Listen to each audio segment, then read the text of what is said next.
Hi ಮಚಾಸ್, ಎಲ್ಲ ಹೇಗಿದ್ದೀರೋ? ಚೆನ್ನಾಗಿದ್ದೀರಾ? ಏನ್ರು ಒಂದು ಫೋನ್ ಮಾಡೋದಿಲ್ಲ, ಏನಿದೆ ಮತ್ತೆ ಇಟ್ಬಿಟ್ರಾ? ಲೋ ಎಮ್ಮೆ ಯಶವಂತ, ಯಾಕ ಬೇಜಾರಲ್ಲಿದ್ಯಾ? ಅದನ್ನ ಯಾಕೆ ಮಜಾ ಕೇಳ್ತೀಯ? ನಮ್ಮ ಮೋನಾರು 2 ಕಟ್ ಹುಲ್ ತಗೊಬಂದ್ರ, ನನಗೂ ನಮ್ಮ ಹುಡುಗಿಗೂ. ಅವಳ ಕಟ್ಟಿಗಿಂತ ನನ್ ಕಟ್ಟಲ್ಲಿ ಹುಲ್ ಜಾಸ್ತಿ ಇತ್ತಾ, ಹಾಗಾಗಿ ಕೋಪ ಮಾಡ್ಕೊಂಡು ಮನೆ ಬಿಟ್ಟು ಹೋಯ್ದ ಮಚ. ಲೋ ಬ್ರೇಕಪ್ ಮಚ, ಫೀಲಿಂಗ್. ಅದಕ್ಕೆ ದಾಡಿ ಬಿಡ್ತಾ ಇದೀನಿ ನೋಡು.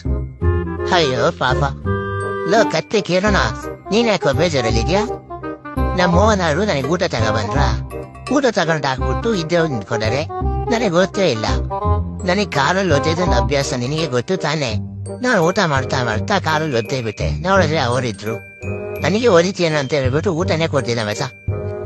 ಹೌದು, ನೀನ್ ಯಾಕೆ ಮಚ್ಚ ಬೇಜಾರಲ್ಲಿದ್ಯಾ? ಅಯ್ಯೋ ನಂದು ಅದೇ ಮಚ.